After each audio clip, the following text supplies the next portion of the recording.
My name is Avery Sinclair. I'm 28, and for the last 4 years, I've worked as a logistics coordinator for a mid-sized shipping company in Dallas, the kind of job that looks clean on paper and feels like a constant low-grade fire in real life. People hear logistics and think boxes. What they don't see is the invisible panic behind every delayed truck, every missing pallet, every customer who swears their cargo is time-sensitive, like they're the only one on the planet with deadlines.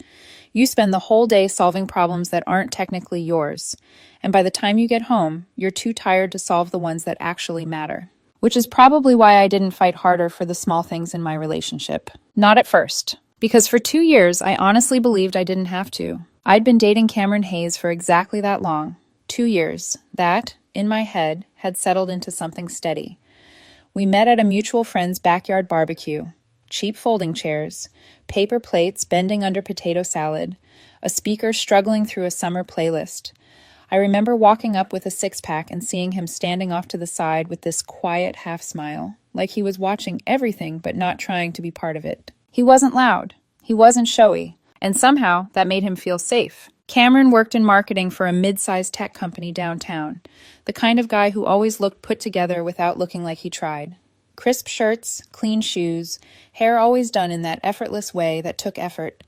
He had this calm confidence that made rooms settle when he walked into them, like people just adjusted their volume to match his. With him, I felt softer, not weaker, just less braced. We weren't perfect.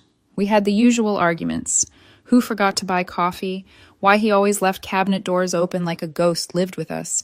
Why I stared at work emails after dinner like my screen was going to bite me? But overall, we were good. Or at least, I thought we were. About 3 weeks ago, he mentioned a trip.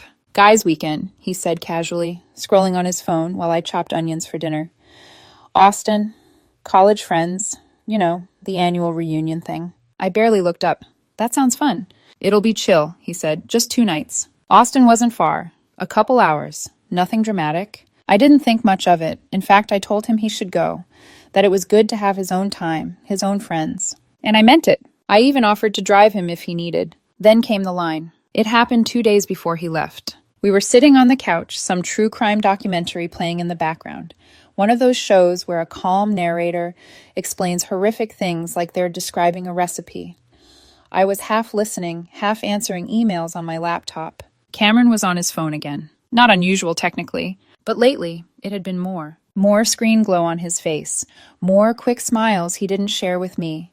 More little thumb movements, like he was replying fast to someone he didn't want waiting. I glanced over and said lightly, "Your friend's really planning this down to the minute?" He didn't look up. "Yeah, they're being annoying." I smiled.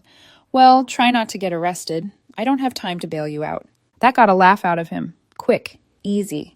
Then he finally put his phone down and looked at me. "Hey," he said, "just so you know, it's a guys-only trip." I blinked. "Okay." And then, like he'd rehearsed it, like it was a line he'd been waiting to deliver, he added, "Don't be clingy about it." He didn't say it like a joke. He said it like he was setting a rule. My laptop fan whirred in the silence after that. On TV, someone was reenacting a crime scene in dim lighting, bloodless and dramatic. And I just went still, because I hadn't asked to go. I hadn't even hinted at going. I hadn't said anything that deserved that tone. I looked at him, searching his face, waiting for the part where he smiled and said, "I'm kidding." But he didn't. He just grabbed the remote, turned the volume up, and leaned back like he'd finished a task. Something warm in my chest cooled so fast it felt like embarrassment. Not because he'd said no, but because he'd assumed I would beg, or worse, because he needed to shut it down before I even opened my mouth. I swallowed, forced my voice to stay even. I wasn't being clingy. He shrugged. "I'm just saying." "Why are you just saying?" I asked. His jaw tightened, tiny, almost invisible. "Because last time I went out with them, you got weird." I stared at him. "I got weird?" "You kept texting," he said, asking when I'd be home. "I asked if you were okay," I corrected, my voice sharper now. "Because you weren't answering, and it was almost 2 a.m. He held my gaze for a second too long, then looked away. "Whatever. I just don't want drama." Drama. That word always did something to me. It painted me as irrational before I even spoke. It turned my feelings into a problem he had to manage. And the worst part? I could feel myself wanting to back down just to keep the peace. So I did what I'd trained myself to do at work. What I did with angry clients and delayed shipments and drivers who swore they never received that pickup request. I went quiet. I nodded once, like I was acknowledging a fact, not swallowing something sharp. Okay, I said. Cameron's shoulders relaxed immediately, like he'd expected resistance and was relieved not to get it. He leaned over, kissed my temple, and said, "Good. Good." Like I'd passed a test I didn't know we were taking. After that, the week moved forward like normal on the surface. Wednesday night, we had Thai takeout on the couch. He ate too fast, like he was in a hurry to get somewhere, even though we weren't going anywhere. His phone sat face down beside him, something he never used to do. Thursday night, I helped him pack. He stood by the bed, throwing clothes into his duffel like he'd done it 100 times. Then he paused, held up 2 shirts. "Which one?" he asked. The question was normal, familiar. The kind of small intimacy I used to love. I forced a smile. "The blue. You look good in blue." He nodded, tossed it in. "I'll bring the black one too," he added. "Just in case." "Just in case of what?" He shrugged. "Different places, different plans." It was casual, but it stuck with me. Cameron wasn't an overthinker. I was. So when he started packing like he was preparing for multiple scenarios, it should have registered louder. But I didn't let it, because I didn't want to be suspicious. Friday morning, he left. He kissed me at the door. "I'll text when we get there." "Okay," I said. At noon, he texted, "Made it safe." I replied, "Good, have fun." No response. That evening, after work, I opened Instagram without thinking, and Cameron's story popped up. First photo, him and 3 other guys at a rooftop bar. Drinks raised. City lights behind them. Normal. Second photo, same group, and a woman standing close beside him. Not front and center, not posed, just there. Tall, glossy hair, familiar posture. Cameron's arm rested along the back of her chair, not wrapped around her, but close enough that it didn't feel accidental. She leaned toward him as she laughed. And the look on his face, that one hurt, because it looked easy. Not new, not awkward. I stared at the photo until the story looped. My stomach tightened. "You're overreacting," I told myself. Maybe she was someone's girlfriend. Maybe a friend from college. Maybe nothing. But the ease between them didn't feel random. And suddenly that line, "Don't be clingy," didn't sound like a boundary. It sounded like a warning. I didn't text him right away. I waited. I paced. I watched the story again. Then I sent a message, neutral enough to feel distant even to me. "Hey, looks like you're having fun. Who's the woman in your story?" No reply. By midnight, the story updated again. Different bar. Same woman. This time Cameron was holding the phone, taking a group selfie. The caption read, "Reunited." That word landed heavy. Not met. Not ran into. Reunited meant before. I didn't sleep. Sunday morning, I opened Instagram again. Outdoor brunch. Coffee cups. Sunlight. Cameron sat across from her, leaning forward, smiling like nothing weighed on him. The caption, "Best weekend ever." Something inside me went very still. I blocked his number. Blocked him on Instagram. Blocked him everywhere. It felt quiet, clinical. If he wanted to explain, he knew where I lived. Monday night, as I was getting ready for bed, my phone buzzed with an Instagram message request from a name I didn't recognize. Lena Whitfield. The message read, "Do you even know what happened to your boyfriend?" My heart slammed into my ribs. I typed one word. "What?" 3 dots appeared instantly. "This is Lena, Cameron's friend from college. We need to talk. Please call me." I hit call before I could overthink it. She answered on the second ring. "Avery?" Lena's voice was tight, like she'd been crying or holding it back. "Yes," I said, my heart beating so hard it felt like it was pushing air out of my lungs. "What's going on?" There was a pause. Not dramatic, practical. The kind people take before saying something that can't be unsaid. "Cameron's in the hospital." The room tilted. I sat down hard on the edge of my bed, phone pressed to my ear, my free hand gripping the comforter like it could anchor me. "What?" I whispered. "What do you mean, in the hospital?" "He was attacked Saturday night," Lena said, "outside a bar. Some guy tried to grab his jacket. Things escalated. He fought back." My brain struggled to keep up, like the words were arriving out of order. "Is he?" My voice cracked. "Is he okay?" "He's stable," she said quickly, "but he's hurt. Concussion, broken nose, cracked ribs. They kept him overnight, and he's still there." Saturday night. I blocked him Saturday afternoon. "He's been asking for you," she continued softly. "He keeps saying your name, asking why you won't answer." My throat burned. "We tried calling you," Lena said. "From his phone, from mine. It went straight to voicemail. Did you block him?" "Yes," I admitted. "I did." Silence. Then, carefully, "Why?" "Because I saw his Instagram," I said, the words tumbling out now. "I saw him all weekend with another woman. Captions like, 'Reunited' and 'Best weekend ever.' It looked like he was cheating on me." Lena exhaled slowly. "That woman is Emily," she said, "his ex-girlfriend." My stomach dropped. She's in town visiting mutual friends, Lena continued. She showed up Friday night. Unexpected. So, he was with his ex? I asked. Yes, she said, but not like that. I laughed once, sharp and hollow, because the photos didn't look innocent.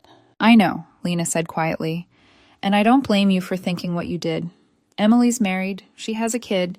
Cameron hasn't been with her in years. He didn't tell me, I said. He didn't answer my texts. He planned to explain when he got back, Lena said. He thought it was better in person. He didn't think the posts would land the way they did. And now? I asked. And now, she said gently, he thinks you blocked him because he got hurt. My chest tightened. He doesn't know you blocked him before Saturday night, she added. He thinks you saw he was in the hospital and decided you were done. I stood up, pacing, my bare feet cold against the floor. Which hospital? I asked. St. Mark's, she said. Ask for him at the desk. I didn't say goodbye. I grabbed my keys and left my apartment in sweatpants and a hoodie, hair still damp from my shower. Every red light felt personal. At the desk, the nurse glanced at her screen. You're Avery? She asked. Yes. He's been asking for you. The hallway was long and quiet, fluorescent lights too bright, too real. I stopped outside the door. My hand hovered. Then I pushed it open. Cameron lay in the bed, bruised and swollen, a bandage across his nose. One eye darkened, the other half open. When he saw me, his face crumpled. Avery. I crossed the room and sat beside him. I'm here. His voice broke. You blocked me. I thought you were cheating on me, I said quietly. I didn't know anything. He stared at me, searching. You thought I'd do that? He asked. You were distant, I said. And the posts. I didn't know how else to read them. He closed his eyes for a second. I handled it badly. I should have told you the moment she showed up. I didn't think. That mattered more than denial. I got attacked Saturday night, he said. I kept asking for my phone, and when they finally brought it, you were gone. Tears slid into his pillow. I thought something I did made you stop loving me. I never stopped, I whispered. I got scared, and I ran. You hurt me, he said, by disappearing. I know. I don't know if I can do this, he said quietly. If I do it again, I said, we're done. I understand. He nodded, exhausted. Stay, he murmured when I stood. So I stayed. I didn't sleep. I listened to the machines. I watched him flinch awake and tighten his grip on my hand. In the morning, a nurse checked his vitals. You're improving, she said, slow and steady. After she left, Cameron said quietly, Emily stopped by. I know, I said. I'm not angry at her. He looked surprised. I'm angry at the situation, I added, and at myself. I should have told you, he said. I won't handle things like that again. And I should have asked, I said, instead of assuming. When he was discharged, I drove him home. The apartment felt cautious. Don't smother me, he said gently when I hovered. I'm trying, I said. I'll learn. That night, he said, when you blocked me, it made me feel disposable. I'm starting therapy, I said, because I don't want fear deciding for me. That matters, he replied. The days after were fragile. I deleted Instagram. Not as a promise, as a boundary. If something bothered me, I would ask. When Cameron suggested a quiet trip once he healed, I agreed. Santa Fe was small and quiet. No signal, no captions. One night he asked, when you saw the photos, did you already believe I was capable of that? Yes, I said, not because of you, because I was braced for betrayal. That scares me, he said, and when you blocked me, it confirmed something for me too. That I run, I said. He nodded. In the mornings we walked. In the evenings we talked without abandoning the hard parts. Back home, things moved carefully. When he came home late one night, he said, with clients. I should have texted. I noticed the time, I said. I felt anxious, but anxiety isn't evidence. That was different, he said later. It was terrifying, I admitted. Weeks passed. Therapy helped. I learned the difference between boundaries and walls. Cameron became more transparent, not as proof, but as habit. One afternoon, he said, Emily texted. She's moving out of state. I believe you, I said. That moment felt bigger than it should have. Not because of her, because I didn't need control to feel safe. Later, he asked, if I hadn't been attacked, would you have come back? I don't know, I said, and that scares me. But I'm here now because I choose to be. We didn't make promises. We made agreements. To talk. To stay. To not disappear when things got uncomfortable. Some nights, doubts still surfaced. But now, instead of vanishing, I named it. And Cameron leaned in. Not perfectly, but consistently. And that was enough.